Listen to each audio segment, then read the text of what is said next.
எல்லாருக்கும் ஹாய். இந்த வீடியோவில் நான் என்ன பேச போகிறேன் இல்லை எதை பற்றி பேச போகிறேன் அப்படின்ற எந்த ஐடியாவுமே என்கிட்ட கிடையாது. இது பியூர்லி ஒரு அன்ஸ்கிரிப்டட் ஒரு ரா ஃபுட்டேஜாக தான் உங்களை வந்து சேரும். இதில் ஒரு விஷயம் மட்டும் எனக்கு தெரியும். இதில் வந்து நான் என்னை பற்றி பேச போகிறேன். இந்த யூடியூப் ஜேர்னி ஸ்டார்ட் பண்ணி கிட்டத்தட்ட 1.5 வருஷத்தில் நான் யார், என்னை பற்றின விஷயங்களை வந்து பெருசாக நான் ரிவீல் பண்ணி எனக்காக நான் ஒரு ஹார்ட்ஃபுல் டாக் வந்து நான் கொடுத்தது கிடையாது. அப்படி ஒரு வீடியோவாக இந்த வீடியோ இருக்கும். இந்த வீடியோட டைட்டில் வந்து மை லாஸ்ட் வீடியோ அப்படின்ற டைட்டிலில் தான் இந்த வீடியோ ஸ்டார்ட் பண்ணுறேன். இதுதான் என்னோட லாஸ்ட் வீடியோவா? அப்படி நான் லாஸ்ட் வீடியோவா இது இருக்குன்னா நான் ஏன் இந்த முடிவை எடுத்தேன், அதுக்கு என்ன காரணம், இந்த யூடியூப் சேனல்லாம் ஸ்டார்ட் பண்ணி நான் கற்றுக்கிட்டது என்ன, இதுலேருந்து நான் எவ்வளோ சம்பாதிச்சிருக்கேன் அப்படின்ற பல விஷயங்கள் வந்து இந்த வீடியோவில் ஜஸ்ட் ஒரு ஹார்ட்ஃபுல் டாக்காக நான் முன்னாடி பேச போகிறேன். இந்த யூடியூப் ஸ்டார்ட் பண்ணுறதுக்கு முன்னாடி எனக்கு ஒரு லைஃப் இருந்திருக்கும்ல, அந்த லைஃப்பில் வந்து அதுலேயும் நான் மீடியாவில் தான் இருந்தேன். அதில் வந்து ஒரு ஃபீல்டு ஜேர்னலிஸ்டாக கிட்டத்தட்ட ஒரு 6 வருஷம் நான் ஃபீல்டில் வந்து ரிப்போர்ட்டிங் பண்ணியிருக்கேன். அந்த எக்ஸ்பீரியன்ஸ்டை எடுத்து கேரி ஓவர் பண்ணிட்டு தான் நான் இந்த யூடியூப்பை ஸ்டார்ட் பண்ணேன். 2022 டிசம்பர் மாதம் அந்த ஜாப்பை குவிட் பண்ணிவிட்டு 2023 ஒரு புதுசாக ஒன்று பண்ணணும் அப்படின்ற ஒரு எல்லாருக்குமே இருக்கும்ல, நமக்கு வந்து பெருசாக பேக்ரவுண்ட் இல்லாமல், ஃபினான்ஷியலாக பேக்ரவுண்ட் இல்லாமல், ஃபேமிலியில் வந்து பெரிய சப்போர்ட் இல்லாமல் அப்படின்ற ஒரு நிலைமையில இருக்க எல்லா ஒரு பசங்களுக்குமே இருக்கும்ல, நம்ம எதனா ஒன்று தனியாக பண்ணணும் அப்படின்ட்டு. அப்படின்னு நினைக்கும் போது எனக்கு கை கொடுத்தது, இல்லை நம்மளால தனியாக காசு இன்வெஸ்ட் பண்ணாமல் ஒன்று பண்ண முடியும்னா அப்போ வந்து யூடியூப் வந்து சரியான இடமா இருக்கும் அப்படின்ட்டு சூஸ் பண்ணேன். நான் ஆல்ரெடி மீடியாவில் எக்ஸ்பீரியன்ஸ் இருந்ததுனால அந்த எக்ஸ்பீரியன்ஸை வந்து இந்த யூடியூப் மூலயமா நம்ம கன்வே பண்ணலாம் அப்படின்ற ஒரு சில பாலிசிஸோடு தான் நான் வந்தேன்.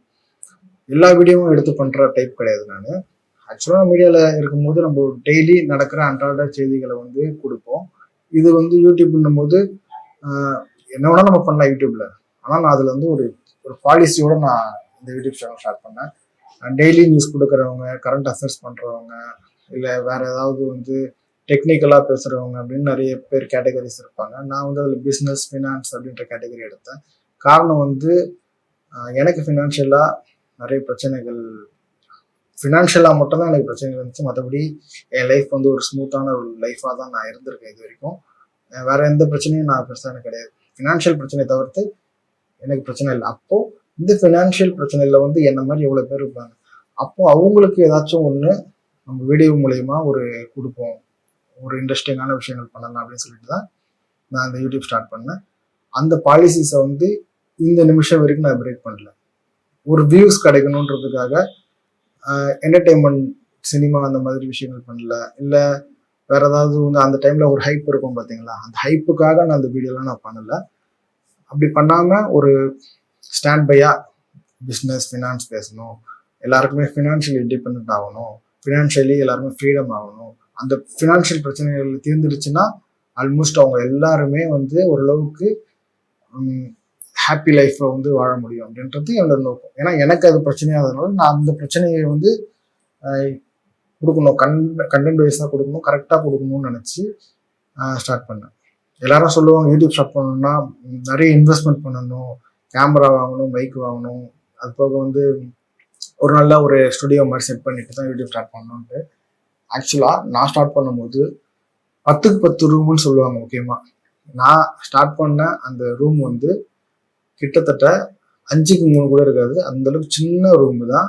ஒரு 6 மாதம் வந்து இந்த யூடியூப்ல வந்து செம்மையா வேலை செய்யணும்னு சொல்லுவாங்க பார்த்தீங்களா, அந்த மாதிரி செம்மையா வேலை செஞ்சேன். அந்த சின்ன ரூம்ல உட்காந்துக்கிட்டு செம்மையா வேலை செஞ்சேன். நான் பெருசாக ஃபர்ஸ்ட் இன்வெஸ்ட்மெண்ட் பண்ணது வந்து சின்னதாக ஒரு போயா மைக், ஒரு 600 ருபீஸ் 700 ருபீஸ் அது அந்த டைமில் வாங்கி அதை வந்து யூஸ் பண்ணேன். என் ஓன் ஃபோன் மட்டும் தான் யூஸ் பண்ணேன். அப்புறமா வந்து ட்ரைபேட் வாங்கினேன். ஸோ இதுதான் என்னுடைய இன்வெஸ்ட்மெண்ட்டே. இப்போ வரைக்கும் என்னோட இன்வெஸ்ட்மெண்ட்டே அது மட்டும் தான். அது தாண்டி என்னால் இன்வெஸ்ட்மெண்ட் பண்ணல. இன்ன வரைக்கும் நான் கேமராவுக்கு போகல. இந்த கேமரா கூட என்னோட ஃப்ரெண்டு மூலியமா நான் வந்து ரெக்கார்ட் பண்ணிட்டு இருக்கேன். அவ்வளோதான், வேற ஒன்றும் இல்லை.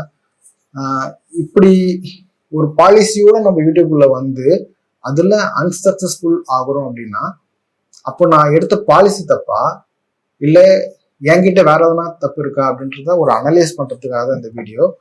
என்கிட்ட நிறைய தப்பு இருக்குங்க, நான் ஒத்துக்கிறேங்க. ஒரு 6 மாசம் வந்து ஒரு பயங்கரமான எஃபோர்ட் போட்டேன்.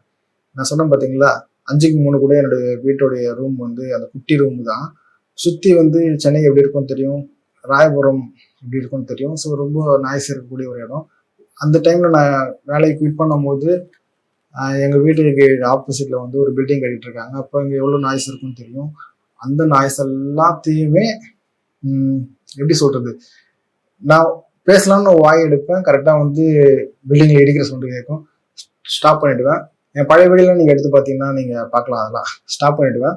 மறுபடியும் அந்த வாய்ஸ் மறுபடியும் எடுத்து பேசுவேன், மறுபடியும் ஸ்டாப் பண்ணிவிடுவேன். இப்படியே போயிட்டு இருந்தது. அவ்வளோ ஸ்ட்ரகிளுக்கு மத்தியில் ஒரு 6 மாதம் வந்து என்னால் நல்ல எஃபோர்ட் போட முடிஞ்சுது. அதான் சொன்னேன் பார்த்தீங்களா, நான் ஃபினான்ஷியல் பிரச்சனை தீர்க்கறதுக்காக யூடியூப்குள்ளே வந்தேன். ஆனால் யூடியூப்ல ஒரு பாலிசியோட வீடியோ பண்ணணும், வியூஸ்க்காக வீடியோ பண்ணக்கூடாது அப்படின்னு. ஆனால் அதுதான் தப்பு. வியூஸ்க்காக தான் வீடியோ பண்ணணும். பாலிசிலாம் செகண்டரி தான். வியூஸ் ஃபர்ஸ்ட் வந்துட்டு நம்ம வந்து ஒரு இடத்துக்கு வந்துட்டு தான் பாலிசிஸ்லாம் இம்ப்ளிமெண்ட் பண்ணணும் அப்படின்றது ரொம்ப லேட்டாக தெரிஞ்சுக்கிட்டுன்னு சொல்லலாம். அந்த மாதிரி ஃபினான்ஷியலாக ஸ்ட்ரகிள் பண்ணிட்டு இருக்க ஒரு ஃபேமிலியில இருந்து ஒருத்தர் 6 மாதம் எந்த இன்கமுமே இல்லாமல் ஒரு இடத்துல வந்து வேலை பார்க்கறது அப்படின்றது ரொம்ப எவ்வளோ பெரிய கஷ்டன்றது நான் அந்த 6 மாதத்துல வந்து நான் கோத்ரூ பண்ணேன். அதில் வந்து என் ஃபேமிலி ரொம்ப சஃபர் ஆனாங்க. அதுக்கப்புறம் எனக்கு வேற வழி இல்லாமல் மறுபடியும் நான் ஜாப் தேட ஆரம்பித்தேன். ஜாப் தேட ஆரம்பிச்சப்போ கூட நான் வந்து திருப்பி மெயின் ஸ்ட்ரீம் மீடியாவுலேயோ இல்லை மீடியாக்குள்ளேயோ போக வேணான்ற ஒரு ஐடியாவில் தான் இருந்தேன். நான் அப்பப்போ அங்கங்கே கற்றுக்கிட்ட விஷயங்கள் டிஜிட்டல் மார்க்கெட்டிங் மூலயமா ஒரு ஃப்ரீலான்சிங் பண்ணலான்னு சொல்லி ஸ்டார்ட் பண்ணி அங்கேருந்து என்னோட சர்வைவலுக்காக நான் ஃப்ரீலான்சிங் பண்ண ஆரம்பித்தேன். அங்கங்கே ஒரு கம்பெனிக்கும் இந்த மாதிரி ஒர்க் பண்ணும்போது அது வந்து ரொம்ப பெருசாக வந்து இன்கம் இருக்காது.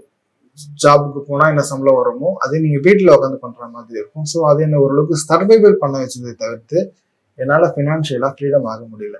இந்த நிமிஷம் வரைக்கும் ஸ்டில் ஐம் ஸ்ட்ரகிளிங் தான். நான் அந்த 6 மாசத்துல நான் போட்ட எஃபோர்ட்ல அந்த 6 மாசத்துல மட்டும் என்னால் 5000 சப்ஸ்கிரைபர்ஸை வந்து கொண்டு வர முடிஞ்சது. அந்த 5000 சப்ஸ்கிரைபர் வந்து இன்னைக்கு 6283 இப்போ ஸ்டில் ஆன். ஒரு 1200 சப்ஸ்கிரைபர் தான் என்னால் வந்து அடுத்த 1 இயர்ல கொண்டு வர முடியுது. ஃபர்ஸ்ட் 6 மந்த்ல 5000 சப்ஸ்கிரைபர் கொண்டு வந்துட்டேன். அடுத்து 1 இயர்ல நான் வந்து வெறும் 1200 சப்ஸ்கிரைபர் தான் நான் வந்து கொண்டு வர முடிஞ்சது. ஸோ அதுக்கு காரணம், அதுக்கு நான் என்ன தப்பு பண்ணேன் அப்படின்றத அனலைஸ் பண்ணணும், அட்ரஸ் பண்ணணும். அந்த தப்பு வந்து ஒருவேளை ஸ்டார்ட் பண்றவங்க, யூடியூப் ஸ்டார்ட் பண்ணணும்னு நினைக்கிறவங்களுக்கு இந்த மிஸ்டேக்ஸ்லாம் நீங்க பண்ணாம இருக்கணும். நீங்க வேற புதுசாக மிஸ்டேக் பண்ணுங்க. நான் பண்ண மிஸ்டேக்ஸ் நீங்க பண்ணக்கூடாதுன்றதுக்காக சொல்றேன். நான் யூடியூப்ல ஃபர்ஸ்ட் எடுத்தோன்னே நான் ஃபினான்ஷியலா ஃப்ரீடம் ஆகாம கண்மூடித்தனமா யூடியூப்ல இறங்கினது மிஸ்டேக் தான். அதை நான் வந்து அக்செப்ட் பண்ணி தான் ஆகணும். ஏன்னா நான் ஓரளவுக்கு நான் ஜாப்ல இருந்துட்டு நான் இதை கண்டினியூ பண்ணிருக்கலாம். நான் அந்த டைம்ல கூட அதை யோசிச்சேன். ஃபுல் டைமா நம்ம இதை இறங்கி பண்ணும்போது ஒரு கொஞ்ச நாள்ல நம்ம வந்து ரீச் பண்ணிடலாம். ஏன்னா நான் ஆல்ரெடி நான் ஒரு மீடியா ஃபிர்ம்ல இருந்ததுனால அந்த மீடியாவுடைய எக்ஸ்போஷர் மூலியமா இல்லை அந்த நாலேஜ் இருக்கும்ல, நம்ம அங்கே ஒன்று கற்றுட்டு இருக்கோம்ல, அந்த விஷயத்த வந்து நம்ம தனியாக பண்ணும்போது கொஞ்சம் சீக்கிரமா வந்துடலாமோ அப்படின்ற ஒரு நான் பண்ண மிஸ்டேக்ஸை வந்து நான் வந்து கொஞ்சம் கொஞ்சமா அட்ரஸ் பண்ணணும்னு நினைக்கிறேன். அதுல வந்து நம்பர் 1 வந்து வியூஸ்க்காக வீடியோ போடக்கூடாதுன்னு நான் நினைச்சது வந்து பெரிய தப்பு. அந்த மிஸ்டேக் வந்து நான் பண்ணியிருக்கேன். இன்னொன்று வந்து பாலிசி கொள்கைன்ற அடிப்படையில ஒரு தெரியாத ஒரு ஜானர் எடுத்து அந்த ஜானர்ல இருந்து கான்டென்ட் பண்ணணும் அப்படின்றது 2வது தப்பு. 3வது, நான் ஃபினான்ஷியலா ஃப்ரீடமா இல்லாத நேரத்துல என் ஜாபை குவிட் பண்ணது, அந்த ஜாப் மூலியமா வரக்கூடிய ரெவென்யூ எனக்கு கட் ஆனது, அதனால நான் ஸ்ட்ரகிள் ஆனது.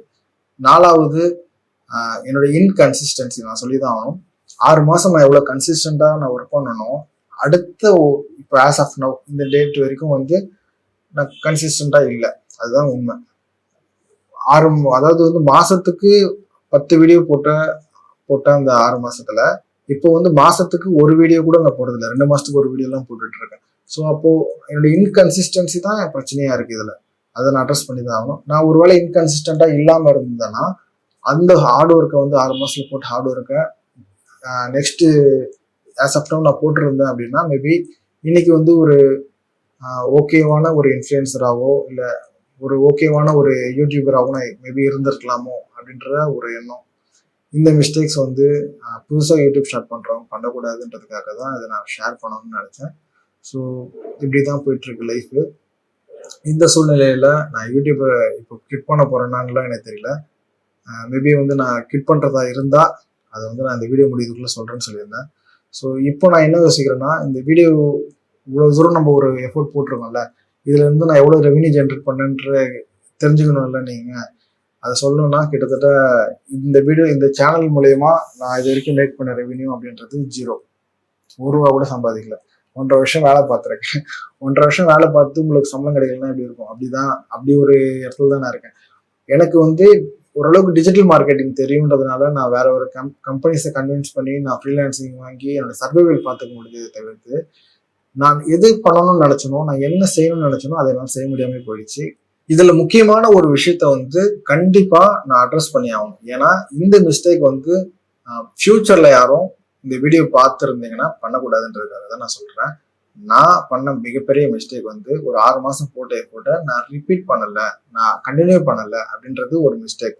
அந்த இன்கன்சிஸ்டன்சி எங்க வருதுன்னா, அதுக்கு பின்னாடி வந்து ஒரு பயங்கரமான சோம்பேறித்தனம் ஒழிஞ்சு இருக்குது. அந்த சோம்பேறித்தனத்தை அடிச்சு காலி பண்ணாதான் நான் வந்து கரெக்டா இருக்க முடியும், கரெக்டா வீடியோ போட முடியும். என்னை சப்ஸ்கிரைப் பண்ணாங்கல்ல, அந்த கொஞ்சம் ஒரு ஃபியூ பெர்சன்டேஜா இருந்தாலும் என்னை நம்பி ஒரு ஏதோ பண்றான் அப்படின்னு சொல்லிட்டு ஒன்று சப்ஸ்கிரிப்ஷன் கொடுத்தாங்கல்ல, அவங்களுக்கு கொடுக்குற மரியாதையாச்சும் இருக்கும் அப்படின்றதுனால எப்படியாவது அந்த சோம்பேறித்தனத்தை காலி பண்ணணும். நான் டைரக்டா போயிட்டு நான் வந்து பயங்கரமான ஒரு ஸ்ட்ராங் மைண்டு, நான் வந்து அப்படியே நான் வந்து ஒரு முடிவு எடுத்துறேன்னா அது வந்து நான் டிவைட் ஆக மாட்டேன் அப்படின்னு சொல்ற அளவுக்கு நான் அவ்வளோ ஸ்ட்ராங்கான மென்டாலிட்டி கொண்டவன் இல்லை அப்படின்றத நான் தெரியும் எனக்கு. அப்போ இதை சரி பண்ணணும்னா நம்ம ஏதாவது ப்ராப்பர் ரொட்டைனுக்குள்ள போகணும். ரொட்டைன்னா அதாவது டெய்லி நம்ம வந்து என்ன பண்ண போறோம்ன்றத ப்ரீடிஃபைன்டா முடிவு பண்றது தான் அந்த ரொட்டைன். நம்ம டெய்லி நம்ம காலைல எழுந்திரிப்போம், பல்லு விளக்குவோம், குளிப்போம், ஆஃபீஸ் போவோம், சாப்பிடுவோம்.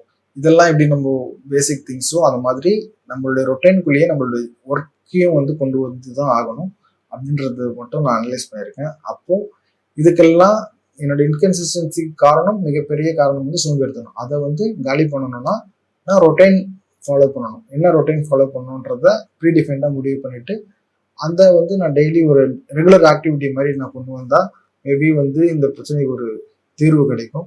அதை வந்து ஒரு கமிட்மெண்ட்டா உங்க முன்னாடி நான் சொல்லிட்டேன்னா, நான் பின்னாடி அதாவது வந்து நான் என் மனசுக்குள்ளேயே 1008 ரெசல்யூஷன் எடுக்கலாம், நான் ஃபாலோ பண்ண மாட்டேன். இதுவே நான் வந்து ஒரு ஓப்பன் மீடியால உங்க முன்னாடி சொல்லும் போது அது வந்து எனக்கு வந்து ஒரு கமிட்மெண்ட்டா மாறிடும். கமிட்மெண்ட்டா மாறிச்சுன்னா நான் அதை மீறினா நான் ரெஸ்பான்சிபிள் டு ஆன்சர் ஆயிடுவேன். நான் உங்களுக்கு பதில் சொல்ல வேண்டிய இடத்துக்கு நான் வந்துடுவேன். அதை அப்படி நான் எடுத்துக்கிட்டு நான் வந்து ஒரு ப்ராப்பர் ரொட்டைன் ஃபாலோ பண்ணலான் இருக்கேன். நான் பண்ண மிஸ்டேக்ல வந்து ஒன்று வந்து பாலிசி, அதாவது பெருசாக நம்ம வந்து ரீச் ஆகிறதுக்கு முன்னாடி ஒரு பாலிசி கொண்டு வந்து அந்த அந்த கொள்கையின்படி தான் நான் வீடியோ போடுவேன், வியூஸ்க்காக வீடியோ போட மாட்டேன்ற அந்த விஷயத்துல இருந்து நான் கொஞ்சம் வெளியில வரலான் இருக்கேன். ஏன்னா என்னுடைய என்னுடைய எக்ஸ்பீரியன்ஸே எங்க இருக்குன்னா, நான் நியூஸ் மீடியால தான் இருந்தேன். இப்போ நியூஸ் மீடியால இருக்கும்போது நம்ம டெய்லி நடக்கிற விஷயங்கள் தானே செய்தியாக்குவோம். டெய்லி நடக்கிற அன்னன்னைக்கு நடக்கிற அந்த பாயிண்ட்ஸ் தானே நம்ம ஹைலைட் பண்ணுவோம். அப்போ கரண்ட் அஃபேர்ஸ் பண்ணலாம், so different category of video பண்ணலாம் அப்படின்ற ஒரு இடத்துக்கு நான் வந்து நகர்ந்துட்டேன். இனிமேல் வந்து ஸோ நம்ம சேனல்ல வந்து வீடியோ பண்ணுவேன்னா பண்ண மாட்டேன்னா அப்படின்னு கேட்டிங்கன்னா, நான் வீடியோ பண்ண போறேன். என்ன மாதிரி வீடியோ பண்ண போறேன்னா, டெய்லி நடக்கக்கூடிய நிகழ்வுகளை உங்க முன்னாடி வந்து சொல்ல போறேன். டெய்லி வீடியோ பண்ணணுன்றது என்னோட ஆசை. அப்கோர்ஸ் நான் வந்து ஏற்கனவே சொன்ன மாதிரி ஃபினான்ஷியலாக கொஞ்சம் ஸ்ட்ரகிள்ஸ் இருக்கிறதுனால அது ஸ்டேபிள் பண்ணணும் இல்லையா? அப்போ அதுக்காக கொஞ்சம் நான் வெளியிலையும் வேலை செய்ய வேண்டியிருக்கும். ஸோ அந்த வேலையை முடிச்சுட்டு இருக்கிற எல்லா டைமும் வீடியோ தான் பண்ணுவேன். என்னால் ஷூராக ஒன்று சொல்லணும்னா, எப்படியா இருந்தாலும் வாரத்துக்கு 5 வீடியோ நான் ஷூராக போட்டுட்டே ஆகணும் அப்படின்ற ஒரு முடிவில் தான் இருக்கேன். அதை உங்க முன்னாடி நான் சொல்லிட்டேன். கிட்டத்தட்ட ஒரு 99% ஆஃப் பிரச்சனை வந்து ஃபினான்ஷியல் பிரச்சனைகளாக தான் இருக்கும், அதனால வரக்கூடிய பிரச்சனைகளாக தான் இருக்கும் அப்படின்றத நான் ஃபேஸ் பண்ணேன். அந்த ஃபேஸ் பண்ணதுனால அதை பற்றி விஷயங்களை வந்து நம்ம கேதர் பண்ணி வீடியோவும் பண்ணலாம் அப்படின்னு நினைச்சது நம்மளோட 2வது மிஸ்டேக்கு. ஏன் அதை வந்து மிஸ்டேக்குன்னு சொல்றேன்னா, எனக்கு அந்த பிஸ்னஸ்லையோ இல்லை ஃபினான்ஸ் சம்மந்தமான விஷயங்கள்லையோ எனக்கு நேரடி அனுபவம் கிடையாது. நான் வந்து ஏதோ ஒரு பத்திரிகையிலையோ இல்லை ஒரு ஆர்டிக்கல்லையோ இல்லை ஏதோ ஒரு வீடியோலையோ நான் பார்க்குற விஷயங்களை ஒரு கான்டென்ட்டா ரெடி பண்ணி நம்ம அதை வந்து மேக் பண்ணி பேசணும்னா அதுக்கு ஒரு பெரிய ப்ராசஸ். அது ஒரு ஆர்டிக்கல் எடுக்கணும், அப்புறம் வந்து இது சம்மந்தமாக நம்ம ரிசர்ச் பண்ணணும், அதில் இருக்க கண்டென்ட்லாம் எடுத்து அது இந்த காலத்துக்கு இல்லை இந்த டைமுக்கு இல்லை எப்படி நம்ம என்னோட ஸ்டைல்னு இருக்கலாம், என்னுடைய வே ஆஃப் ஸ்பீச் ஒன்று இருக்கும்ல, அதில் வந்து நான் கொடுக்கணும். அதில் எடிட்ஸ் வந்து பயங்கரமாக பண்ண வேண்டியிருக்கும். அப்படின்றதுனால அது ஒரு லாங் ப்ராசஸ்ன்றதுனால அதை வந்து நான் இண்டிவிஜுவலாக பண்ணுறதுல நிறைய ஸ்ட்ரகிள்ஸ் நான் ஃபேஸ் பண்ணியிருக்கேன். அப்போ என்ன ஆகும்னா, நான் ஒரு வீடியோ பண்ணுறதுக்கு 4 நாள் ஆகும்னா, அந்த 4 நாள் நான் பயங்கரமாக வேலை செஞ்சுருப்பேன். அப்புறம் வந்து திருப்பி நான் அந்த பயங்கரமாக வேலை செய்யணுன்றதுனால, இவ்வளோ கஷ்டப்பட்டு ஒரு வீடியோ போடணுன்றதுனால நான் என்ன பண்ணுவேன்னா, அப்படியே அந்த சோம்பேறித்தனம் லெத்தர்ஜிக்காக இருப்போம் பார்த்தீங்களா, அப்படியே போயிடும் அது. அப்போ இது ஒரு பிரச்சனை. பாலிசின்றது எனக்கு இந்த கொள்கையின் அடிப்படையில் போடணும்னு நினைச்சது தப்பு கிடையாது. நான் போடணும்னு நினைச்சதும் தப்பு. ஒருவேளை நம்ம வந்து ஒரு ஃபெமிலியர் ஆகிட்டு நம்ம வீடியோவுக்குன்னு ஒரு ஒரு ஆடியன்ஸ் பேஸை வந்து கிரியேட் பண்ணிட்டு மேபி நம்ம அதை ட்ரை பண்ணோம்னா ஒர்க் அவுட் ஆகும். ஸோ அதனால தான் நான் இப்போ ஒரு சின்னதாக டிவேட் ஆகுறேன். நான் பண்ணது வந்து தப்பு இல்லை, ஆனால் நான் அதை பண்ணது வந்து இந்த டைம்ல பண்ணது வந்து மேபி அது மிஸ்டேக்கா போயிடுச்சுன்ற மாதிரி நான் ஃபீல் பண்றேன். அதனால எனக்கு என்ன வருமோ அதை பண்ணலாம்ல. ஸோ அது மாதிரி உங்களுக்கு என்ன வருமோ அதை பண்ணுங்க. புதுசா எதுவும் ட்ரை பண்ணக்கூடாதுன்னு கிடையாது. ஃபினான்ஷியலா உங்களுக்கு ஒரு பேக்கப் இருக்கு. உங்களால வந்து ஒரு ஒரு கான்டென்ட் ரைட்டரை வச்சு, ஒரு கேமராமேனை வச்சு, ஒரு எடிட்டர் தனியா வச்சு உங்களால பண்ண முடியும்னா ஓகே தான். எல்லாமே நீங்களே பண்ணணும் அப்படின்னா நீங்க ரொம்ப ரிசர்ச்சுக்குள்ள போயிட்டு வீடியோ பண்றது வந்து மேபி அது வந்து உங்களுக்கு காம்ப்ளிகேட்டட் ஆகிடும். நீங்கள் ஃபினான்ஷியலாக நீங்கள் ஒரு வேலை ஸ்ட்ரகிள் பண்ணுற நேரத்தில் வந்து அது ரொம்ப காம்ப்ளிகேட்டடாக போயிடும். அது உங்களுக்கு சோம்பேறித்தனத்துக்குள்ளேயும் தள்ளி விட்டுரும். இதுவே ரெகுலர் பேஸில் கண்டென்ட் போட்டோம்னா அது நல்லா இருக்கும்ன்றது என்னுடைய idea.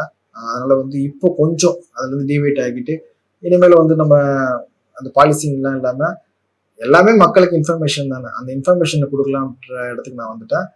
Daily current affairs, sports, cinema அப்படின்னு ஒவ்வொரு நாள் என்னென்ன விஷயங்கள் நடக்குதோ அந்த தகவல்கள் எல்லாமே வந்து பேசலாம் அப்படின்ற ஒரு முடிவுக்கு வந்துட்டேன். இதுதான் என்னோட லாஸ்ட் வீடியோன்னு நான் டைட்டில் போட்டிருந்தேன். ஆனால் இது என் லாஸ்ட் வீடியோ தான். எந்த அடிப்படையிலனா இதுக்கு முன்னாடி ஒரு ஃபிளாஷ் வாங்க இன்கன்சிஸ்டன்ட்டோட இந்த பாலிசி படி இந்த வீடியோ தான் போடணும்னு சொல்லிட்டு தன்னோட வேலையை காம்ப்ளிகேட்டடா பண்ணிட்டு ஒருத்தர் இருந்தார்ல ஃபிளாஷ் வாங்கிட்டு அவராச்சு காலி பண்ணிட்டு ரெஃப்ரெஷ் பண்ணி புதுசா இனிமேல் வரக்கூடிய வீடியோஸ் எல்லாமே வந்து ரெகுலர் பேஸ்ல, அதாவது நான் ஆல்ரெடி நான் சொன்ன மாதிரி ஃபினான்ஷியலா கொஞ்சம் பிரச்சனை இருக்கிறதுனால சில வேலைகள் ஃப்ரீலான்சிங் பண்ண வேண்டியிருக்கு. அந்த வேலைகளோட சேர்த்து இது வந்து என்னுடைய ரெகுலர் ரொட்டைன்ல கொண்டு வந்து வீக்லி ஒரு குறைஞ்சபட்சம் 5 வீடியோவாச்சும் போட்டுருணுன்றது உங்க முன்னாடி நான் கொடுக்குற ஒரு வாக்கு ஒரு கமிட்மெண்ட் அப்படி ஒன்றா வச்சுக்கலாம். அந்த மாதிரி வீக்லி ஒரு 5 வீடியோ போட்டே ஆகணுன்ற முடிவில் இருக்கேன். ரொம்ப கன்ஸ்ட்ரக்டிவா டெய்லி நடக்கக்கூடிய சினிமாவோ அரசியலோ இது இருக்கக்கூடிய கரண்ட் அஃபேர்ஸ் வந்து பேசலான்றது தான் ஐடியா. ஸோ உங்கள் சப்போர்ட் வந்து இதுக்கு மேலே கொடுத்தீங்கன்னா ஐ எம் ஹாப்பி. ஸோ வேற ஒரு வீடியோவில் பார்க்கலாம். தேங்க்யூ.